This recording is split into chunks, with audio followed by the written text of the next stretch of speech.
E aí galera, bem-vindo a mais um podcast Leituras de História, sou o professor Martim e hoje vamos falar sobre a expansão territorial brasileira. Até o final do século XVI, o povoamento do Brasil estava limitado à estreita faixa do litoral. O interior, o chamado sertão, permanecia descolonizado, habitado apenas pelos nativos. Os limites oficiais da colônia eram respeitados. O território brasileiro acabava no meridiano de Tordesilhas. Durante os séculos XVII e XVIII, os luso-brasileiros interiorizaram a colonização, ultrapassando o limite de Tordesilhas, alargando o território brasileiro, contribuíram para a conquista dos 8.511.965 km² que correspondem ao Brasil atual. Vários grupos, com diferentes objetivos, realizaram a expansão territorial brasileira. Expedições militares oficiais embrenharam-se pelo interior da colônia, especialmente no norte e no nordeste, com o fim de garantir o domínio português ameaçado por estrangeiros. Criadores de gados levaram seus rebanhos para o interior, no Nordeste e nos campos do Sul. Missionários, dedicados à catequese indígena, fundaram aldeamentos chamados de missões, sobretudo na região norte. Finalmente, os bandeirantes paulistas e suas expedições de caça aos indígenas ou à procura de riquezas minerais reconheceram e ajudaram Portugal a se apossar do sul e centro-oeste da colônia.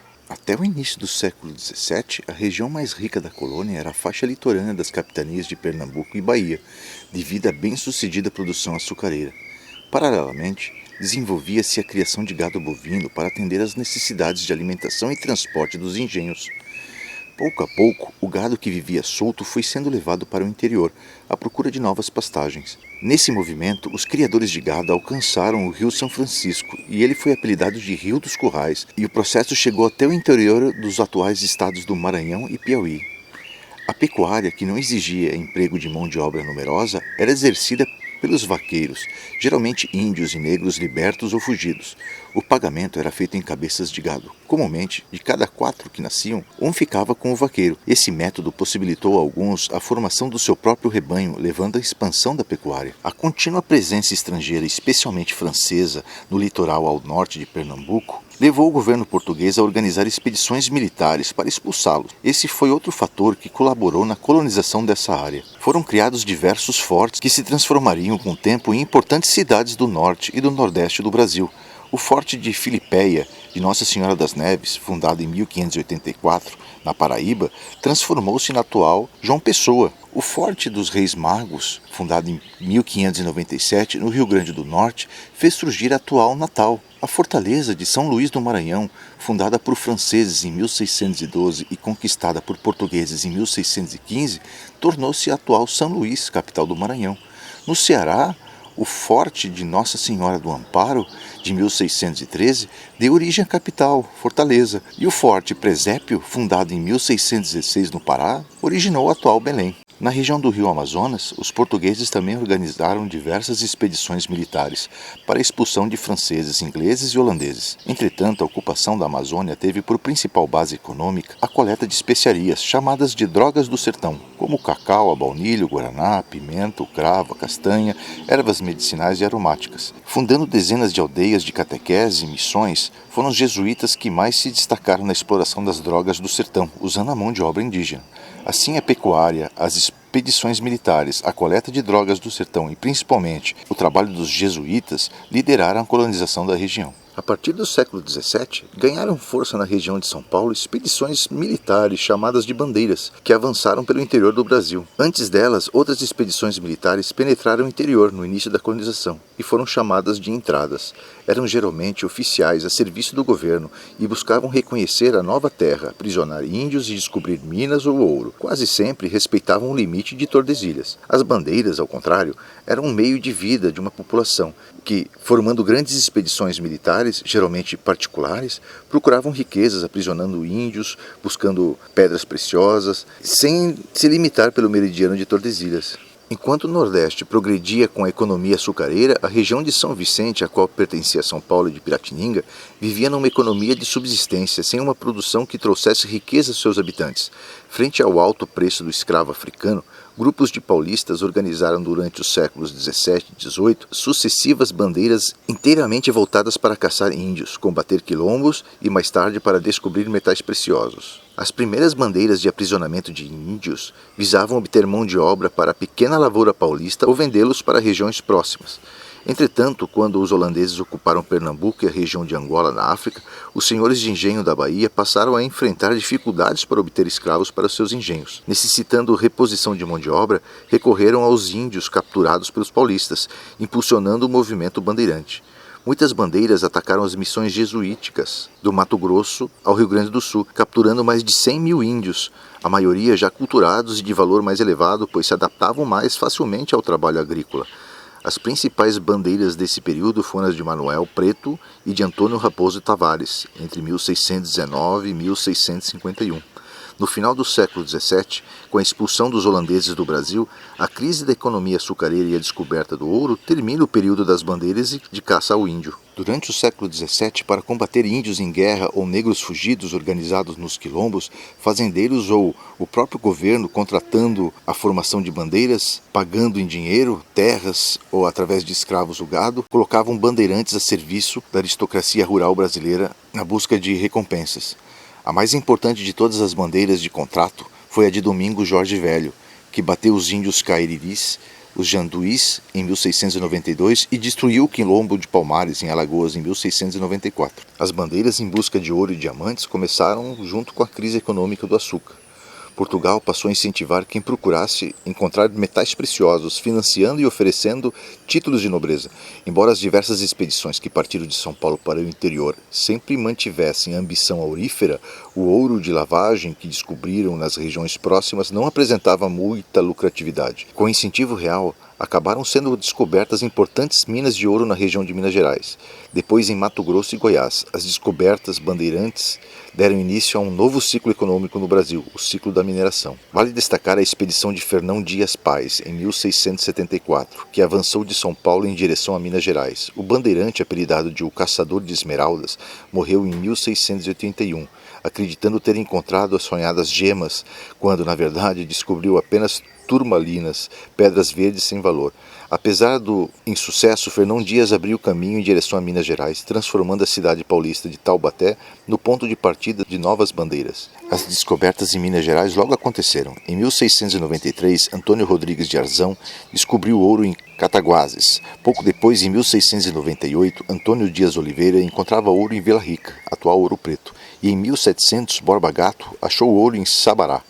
As notícias da descoberta de ouro em Minas Gerais atraíram muitos portugueses e outros colonos para a região, originando conflitos armados entre os descobridores bandeirantes paulistas e os estrangeiros, que eram os colonos de outras regiões do Brasil, e alguns portugueses, que foram apelidados de Emboabas. No confronto conhecido como Guerra dos Emboabas, que ocorreu entre 1707 e 1709, os paulistas perderam a posse absoluta das Minas Gerais. Assim, os bandeirantes passaram então a buscar ouro e diamantes em outras regiões, como Mato Grosso e Goiás.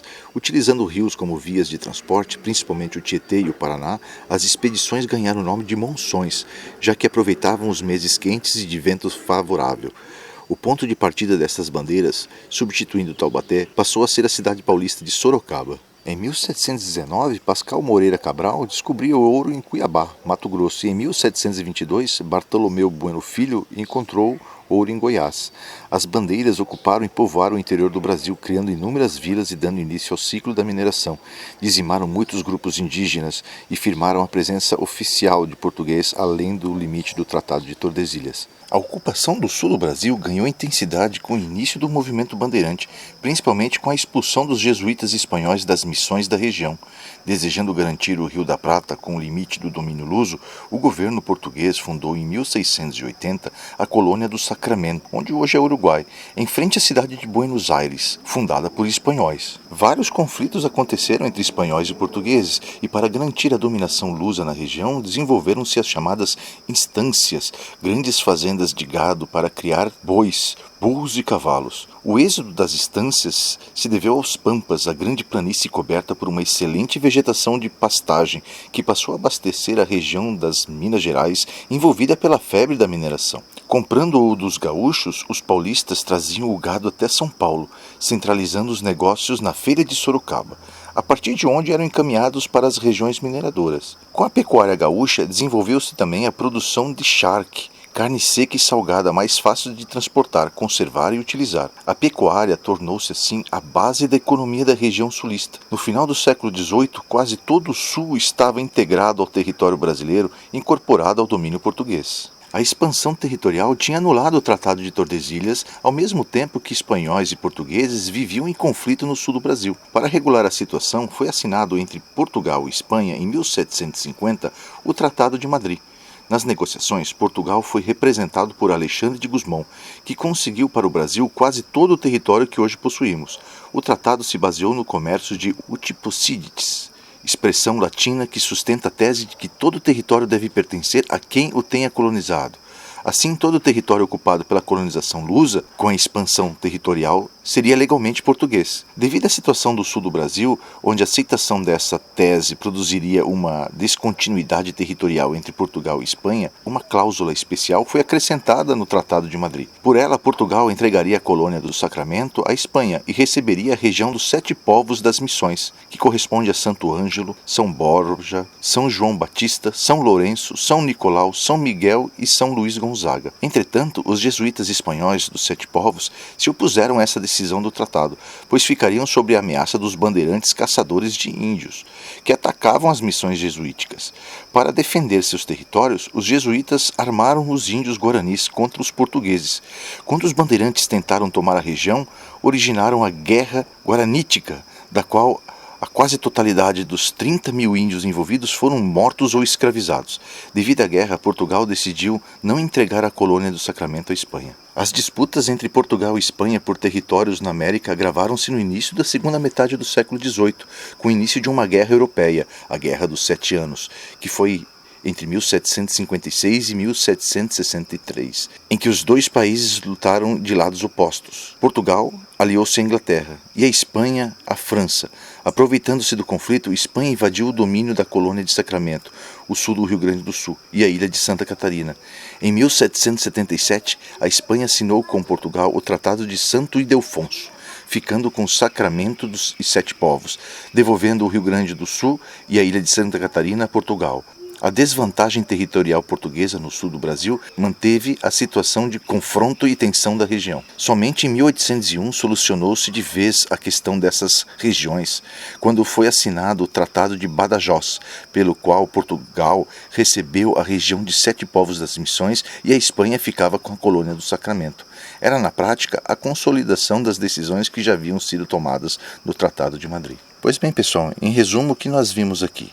A conquista do interior do Brasil foi conseguida pelas expedições militares oficiais, pelas fazendas de gado, pelos missionários e principalmente pelos bandeirantes paulistas. Com a pecuária, ocupou-se todo o interior nordestino, partindo-se da Bahia e Pernambuco em direção ao Rio São Francisco e Maranhão, Piauí.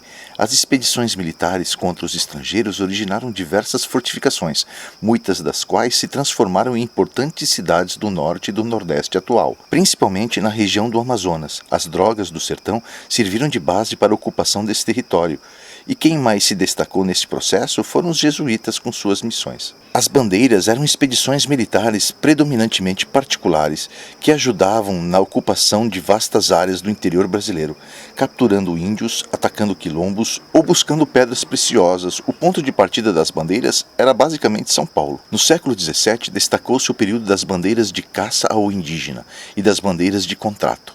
As primeiras atacavam principalmente as missões jesuíticas para a captura dos índios e as de contrato combatiam os quilombos de negros fugidos. Dentre as bandeiras de contrato, uma das mais importantes foi a de Domingos Jorge Velho, que destruiu Palmares. As bandeiras de busca ao ouro e diamantes deram início ao ciclo da mineração.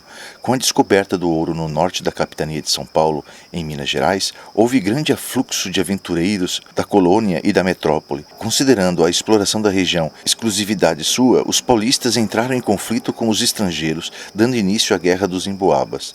Derrotados, passaram a buscar ouro e diamantes em Mato Grosso e Goiás. As expedições bandeirantes ultrapassavam os limites do Tratado de Tordesilhas, garantindo a posse portuguesa no interior brasileiro. Em 1680, Portugal fundou a Colônia do Sacramento, na região do Rio da Prata. A efetiva ocupação da região se fez com a pecuária, que passou a abastecer a região de ouro de Minas, Mato Grosso e Goiás. Foi o Tratado de Madrid, em 1750, que efetivou o território que temos hoje. Sob a atuação de Alexandre de Gusmão, definiu-se que a posse de uma região seria dada ao seu colonizador. No sul, Portugal deveria entregar a colônia de Sacramento, recebendo a região dos 7 povos das Missões. Devido à oposição jesuítica, ocorreu a Guerra Guaranítica. A solução definitiva dos limites meridionais do Brasil só aconteceu com o Tratado de Badajoz, em 1801, quando Portugal recuperou a região dos 7 povos das Missões e entregou Sacramento à Espanha, consolidando as decisões do Tratado de Madrid. Pois bem, pessoal, é isso aí e até o próximo podcast.